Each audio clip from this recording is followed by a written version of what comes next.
Ira Epstein with your morning flash update, and this update is for Friday. And we're sitting here now on the 10th of January, 2025, 8:25 a.m. Central Time. And let's go right to what's moving the market now.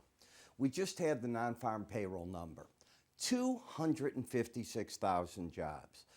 I saw numbers, the median being 165, 160, 155. The range I saw was 125 guesses a low to 225 as a high. This beats everything that was there. You dropped the unemployment rate down. You took some jobs away, but not many, 15,000 from the last number. And what we've done is, if you can see, private sector adding away. Government didn't do that. The labor force rate came in at 62.5, about where it was. The average hourly earnings up a penny. That's not a lot of inflation pressure. You can see what happened with the month over month, up 2.8. They expected it up 3.96 on the average hourly earnings year over year, and it came in they were looking for 4. So these aren't bad. We're going to get the University of Michigan preliminary consumer sentiment indices at 9. But here's what this does. What this in essence does is it says, hey, the U.S. economy is in great shape. It's not in good shape.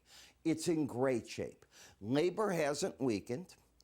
We are still looking at a labor market that, while the Fed says it's weakening, I'm not arguing that, but it's still strong as can be. That's the first thing.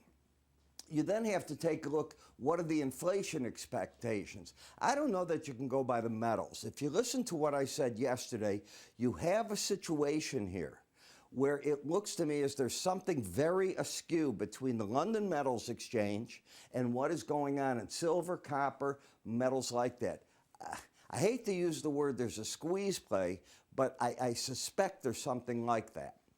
In the bonds and notes, well, what this number does is it takes away any shot of a January rate cut, and it puts into question just how many for the year, period. All right? I think you're going to hear a lot of arguments which are wrong. Oh, it'll be 1, it'll be 4. You don't know. It's really that simple. We have to see how the market plays itself out. What we know is that the marketplace, not the Fed, is making interest rates what? Restrictive. The question is it restrictive enough to take inflation down with the Fed doing nothing? We know labor's in good shape, so they've met one mandate. What about dropping inflation? Well, the real world of interest rates is higher. We have today the WASDE report coming out in grains. Be ready for that. Keep your eye on this break in all these markets. What if you closed higher in the stock market today? What would that tell you? Ask yourself that question because it's an important one. Dollar tried, remember I was saying I thought the 119.80, 110 zone would be a big important target and resistance. You hit 119.82. I feel that we've done our job there. Keep your eye on what's going here. In the euro, you're going to hear more and more talk about the parity, and you did get under 122 in the British pound, which is still looking to me like a 120 is a possibility out of that over time. Last, energies, exceptionally strong.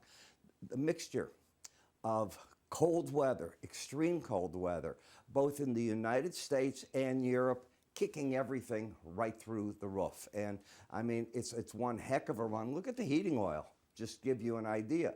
I'm looking at the 10-day forecast, and it is cold. Look at America in the South. You'll see how cold it is. Look at the East Coast, how cold it is. Chicago, we haven't been over freezing in a week, and I don't think we're getting over it through next weekend.